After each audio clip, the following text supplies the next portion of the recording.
Hello and welcome to another episode of Off-Season Grades here on the Field of 68. My name is Rob Doster. I have John Martin here with me, and today we are going to be breaking down the Creighton Bluejays, who lost some really key pieces, man. Like I don't think there's any way to talk around it, right? Ryan Kalkbrenner has been the guy that has anchored their defense and anchored their program and anchored their roster for what feels like the last 67 years of Creighton basketball. He's been there for five. The last four, he was the best defensive presence in the Big East and one of the best defensive presences in college basketball. Jemiah Neal is gone. Stephen Ashworth is gone. Pop Isaacs was gone in the middle of the year, but now he is officially gone. They bring back Jackson McAndrew. They bring back Isaac Trout. They bring back Fedor Zugic. But they've added, I mean, look, Creighton did some work in the portal, John. They got Owen Freeman from Iowa. They got Josh Dix from Iowa. Both of those guys are 15-plus point per game scorers. They brought in Blake Harper from Howard, who was one of the most sought-after transfers in all of college basketball, put up incredible numbers playing in the MEAC last season. And they brought in Nick Graves, a talented point guard out of Charlotte. So I ask you, what do you make of this team? What do you make of this roster? What do you make of the Creighton Bluejays?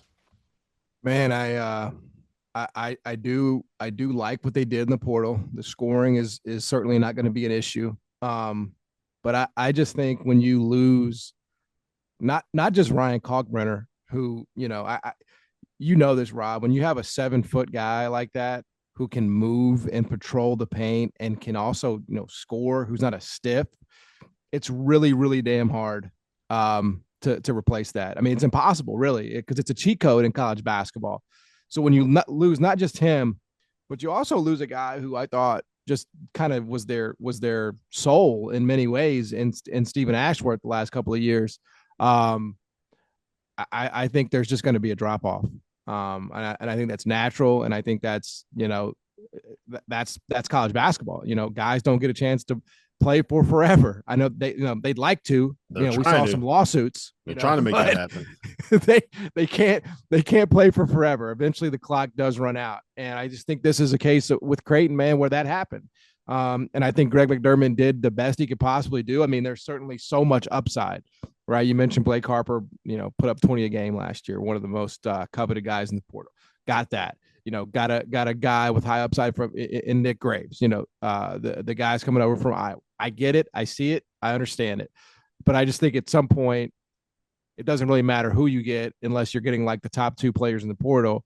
There's gonna be a curve here, a little bit of a learning curve here after you lose those guys. So it's almost like what can Greg McDermott do? He can't extend the eligibility clock. You know what I'm saying? Like, so it's hard for me to be critical, but this is just the natural course of things. And so they're resetting. This feels like very much a reset year for Creighton. It could be good. It could be a good year, but I think that's kind of the territory we're in with the Blue Jays right now, that this is, I won't call it a rebuild because it can still be good, but it's definitely a reset. And I think it will probably look a little bit worse than it has the last couple of years. Yeah, it's gonna the way that it's gonna play out is probably gonna end up being different, right? Like I think we're gonna see this team be a little more similar to not quite what Creighton was in the Doug McDermott, Grant Gibbs, Ethan Wragge era when they first got to the Big East, but more similar to what they were in kind of like 2018 to 2020. They're not going to have that defensive anchor. Like so much of their identity the last couple of years was we're not going to foul, right? We're going to play that deep drop. We're going to funnel everything into the paint. We're going to make you try to finish over Ryan Kalkbrenner, who does not foul, who goes vertical at the rim, who is one of the best at just taking up space in the lane that we've ever seen in college basketball without fouling. And that's not there anymore. Like, I don't think that you can play that way without having Ryan Kalkbrenner as your five. You brought in guys like, look, Nick Graves shot 6 threes a game. Josh Dix shot 5 threes a game. Blake Harper shot 4 threes a game. You got Jackson McAndrew back, who shot 5 threes a game in just 20 minutes a game, right? Austin Swartz shot 4 threes a game in 18 minutes a game. They're going to find a way to be able to get them up, to pace it out, to space. I think we're going to see a team built more around trying to score in the 80s than trying to win a game in the 60s, if that makes sense. And I think that works. The one thing that I will say about Greg McDermott is that I don't know how many coaches are better at tailoring what they do and how they play to the specific strengths that they have on their roster. Like this Creighton team looks nothing like what the 2014 Creighton team looked like. And that Creighton team looked nothing like what the 2006 Northern Iowa team that Greg McDermott took to the tournament was, right? Like he is very, very good at finding a way to win with the talent that he has on his roster. And um, I'm at the point where look, they have talent, and if you give talent to Greg McDermott and his staff, I'm betting Yep. on that staff finding a way to be able to make it work. It also should be noted uh, that he lost Ryan Miller this offseason, who was the offensive coordinator for that program. Creighton, as much as anyone, has an offensive coordinator, a defensive coordinator, and then they call it a special teams coordinator who does out of bounds plays and after ATOs, after timeout sets and things like that. He brought back Alan Huss, who was at High Yep. Point the last 2 Yep. years, one of the best mid-major coaches and mid-major programs, to be his coach in waiting and presumably fill that offensive coordinator role that Ryan Miller was in. So I'm in on the staff, man. You give that staff, you give that coach, you give those people the offensive weapons that they have. It might be something where instead of being like mid 20s in offensive and defensive efficiency, they end up being like top 5 offensive and top 70 defensive. But that's going to be good Yep. enough to be top 25 team in America and good enough to be one of the better teams in the Big East. Yeah, I mean, I think that's kind of where you're operating from. I mean, this thing peaked what they were a free throw away from going to the Final Four, right, against San Diego State a couple Not of just a years free ago. throw, man. Look, Aztecs, I love you. San Diego State, love you. San Diego is one of my favorite cities in the world. The Viejas Arena, the show, like I love you guys. That was a horrible call. Creighton should have been in the Final Four Yeah, in 2023. yeah. I mean, so it was like Creighton was one of the best programs in America when at the peak of this sort of of this era, Mhm. with Kalkbrenner and Ashworth. So I definitely think that should be said. So when you go from that, a bad call, a missed free throw here or there, away from a Final Four appearance, and they would have gotten what, FAU, right? They would have Mhm. gone to the championship. I feel very confident about that. There's just going to be a natural course correction. Now, how far that has to go, I think that's what's up for debate. I think you mentioned it. That staff. I mean, getting Alan Huss, who led High Point to the NCAA tournament last year, getting him back on the staff as an assistant, as a coach in waiting. I mean, that's huge. The staff is not going to miss a beat. It feels like at all with the loss of Ryan Miller, who obviously is at Murray State now. So that's not really where I worry. It's just like I don't know if you can simulate the loss of everything that you lost, just from a presence standpoint, just from like a style of play standpoint. Like they're now going to have to absolutely outscore, and they really might, they might be able to score 90 a game. I mean, they picked everybody up from Iowa, and that's how Iowa had to win. So it's a natural sort of progression there, but it is going to mark a change, and change, as you know, Rob, can be hard and it can be scary and it can be uncertain. And I think that's just kind of what you're dealing with Creighton is like, I don't doubt the staff. I don't doubt that, their consistency. It's like when you're asking a team to just change the way it has to win, that can be clumsy. If you haven't heard by now, we have partnered with BetMGM for the season. We'll be using BetMGM lines to make all of our picks, and we'll have special offers for the listeners and the viewers. Download the BetMGM app and sign up using the bonus code FIELD. Deposit at least $10 and place your first wager on any game, and you'll receive up to $1,500 in bonus bets. Go download the BetMGM app and use the code FIELD today. Yep. You mentioned Iowa. That gets me into the biggest X factor for this group this season. And to me, it's I would qualify Ryan Kalkbrenner as like a winner, right? As a winning basketball player. He won a Big East championship. They were good every single year that he was there. He was a possession away from making the final. Like he was a winner, right? They added Nick Graves, the point guard of an 11-22 team at Charlotte.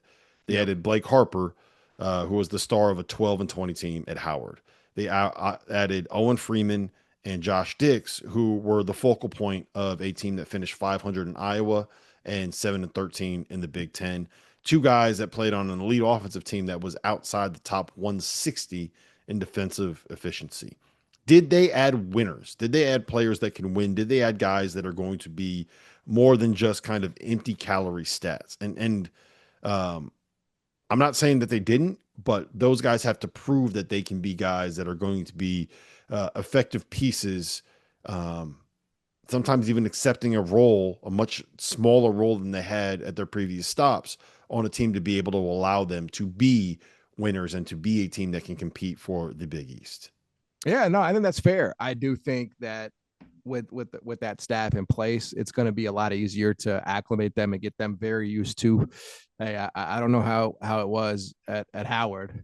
I don't know how it was at Iowa. I don't know how it was at Charlotte, but here at Creighton, like there's a higher standard, and I think they're going to make that abundantly clear to those guys, from the jump. And I also would like to believe that they would not have taken those guys if they did not believe that it was an easy transition for them. So, but Fair. yeah, I mean, I do think that's a valid concern. Like, how hard are those habits to break? And I guess we'll have to find that out over the course of the season. Yeah, I didn't even mention Austin Swartz, who was at Miami, and we don't have to talk about what happened at Miami this past season Ugh, because that that brutal that team. was Truly brutal team. that was not pretty. I will say this though. So in the Big East, UConn and St. John's to me are two top 5/10 teams in America, right? Two of the better teams that you're going to find in college basketball. But once you get past them, Marquette, I think they've now lost three NBA players over the course of the last two seasons and have not supplemented that with stuff out of the portal. And I think it's inevitable that this year, without Cam Jones, there's going to be some level of Marquette taking a step back. Xavier lost Sean Miller and a lot of talent, and they're starting over the new regime. I think Richard Pitino is going to get it going, but it's inevitable. They're probably going to take a step back this year. I need to see Georgetown and Providence be better than they've been to fully buy into them being anything close to an NCAA tournament team. Same thing with Butler. I love Kevin Willard. I think he's going to get it going at Villanova. I think it's going to take more than a year to get it for him to get it going at Villanova. DePaul is DePaul. Seton Hall is Seton Hall. That is everybody else in the Big East. There is no reason why Creighton, even if it takes them a while to figure it out, can't be the third best team in this conference.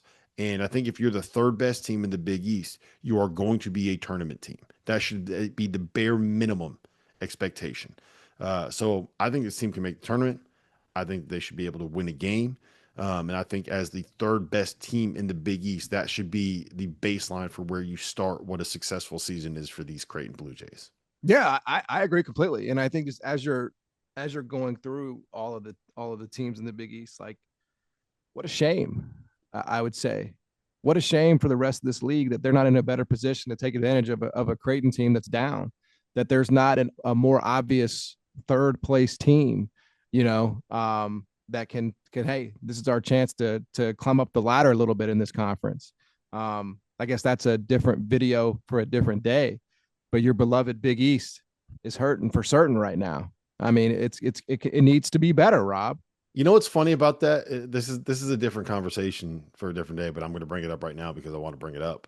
Um, the depth of the Big East is not there, but I don't know if the Big East will ever have a game that will get more national attention and more national eyeballs and more national intrigue than UConn versus St. John's, Dan Hurley versus Rick Pitino, the kind of the way that those two programs have gone toe to toe the last couple of seasons, the way that those two coaches enjoy going toe to toe in the press. Like those are going to be, let's just say they play three times, right? They play Yeah. twice in the regular season and then once in the Big East tournament. Those will be the three highest rated games of the Big East season in a long, long, long time and for a long, long, long time. And is that what's better for a conference if you have those three marquee games and two teams that are as nationally relevant as anybody in college basketball versus having like six of your 11 teams be top 25 and be good enough to make the tournament without having that like peak level of talent? I don't know. Well, I do know this. UConn, St. John's for the Big East tournament is your national championship game. I can't wait. You That give me that Big East tournament championship game in the Garden. Do you know how electric that'll be, John? Do you know how electric that'll be? you will Here's what I need. will you value it above actual national championship? No, I will value it above UConn making it to the Elite Eight, though. Okay, that's what it was. We got into an Yeah. argument about this on Twitter like 3 years ago, where Yep. you valued Big East tournament wins over actual tournament wins. Not a Big East tournament, well, a Big East tournament championship over getting to the nigga. It Okay. was give me a Big East tournament championship over a Sweet 16. If I had to choose between a Sweet 16 and losing in the Big East tournament the Big East tournament versus winning a Big East tournament and making a Sweet 16, I will take the Big East tournament championship 10 times out of 10. That is 100% true.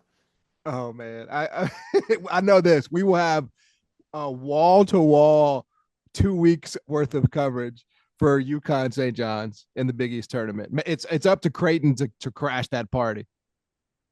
Yes. Yes, true. All right. So I guess we're at the off-season grade portion of the programming here for the Creighton Blue Jays. I'm gonna I'm torn on this one, but I'm going with an A minus. And the reason I'm going with an A minus is twofold. One, there were a number of programs that were very interested in hiring Greg McDermott at some point this offseason. One of them might be in Bloomington, Indiana. Some of them might be in other places that the head coaching openings this offseason, and he's back. To me, he is one of the most underrated coaches in college basketball, and you got him back. Yes, you lost Ashworth. Yes, you lost Kalkbrenner. Yes, you lost Jemiah Neal. It's not like they transferred out of the program. They ran out of eligibility. That shit Mm-hmm. happens, right? You can't play forever. And you brought in five transfers that all fit what you want. Plus, we didn't even mention freshman Hudson Greer. I think Hudson Greer is going to be terrific. And you have a couple of holdovers that will allow you to be able to have some level of continuity within the program. And you brought back one of the best mid-major coaches in college basketball to be your coach in waiting. I don't think it was a perfect offseason, but I don't know how much better it could have gone when you factor in that you lose like a generational Creighton player in Ryan Kalkbrenner. Yeah, no, and so I think that's why, I don't want to ding them too hard. I have to, because you're just going to be a worse team. But I think given the constraints of working through that and trying to replace guys that in some ways are irreplaceable, I think B plus is kind of where I'm going to land. I like the talent, I like the guys, but the uncertainty of how you're going to play, and how you're going to adjust this new style of play. I think that keeps me from an A. So I want in these offseason videos, Rob, I want A to be really hard to get. I don't just want to hand these out like stimulus. Okay. I want them to be extremely difficult to obtain. So I'm going to go B plus for Creighton here. You're not giving out stimulus checks. No stimmies. No stimmies on the offseason previews. A B plus is a good grade though. Like that should not warrant outrage. I know it will, but it should not warrant outrage. Yeah, it is. So we're going to peek behind the curtain here. The last two that we did were Creighton and Gonzaga, and both of them were kind of in that B plus A minus range. I went B plus with Gonzaga because I see more questions in terms of how they get to what their ceiling is. Whereas with Creighton, I don't see quite. It's going to have to change a little bit, but I don't see as many issues with them changing what they are going to do. So both those teams are good. Both of them are top 25 teams. Both of them should at least win a game in the NCAA tournament. And John, it's always good to see you, man. This has been another episode of the Field of 68's off-season grades over the course of July and August. We're going to be rolling out at least one or two of these a day. Hopefully, we're going to get as many as 45 or 50. So subscribe on YouTube to be able to make sure you stay up to date on everything that's happening in college basketball here on the Field of 68. John, always a pleasure, man.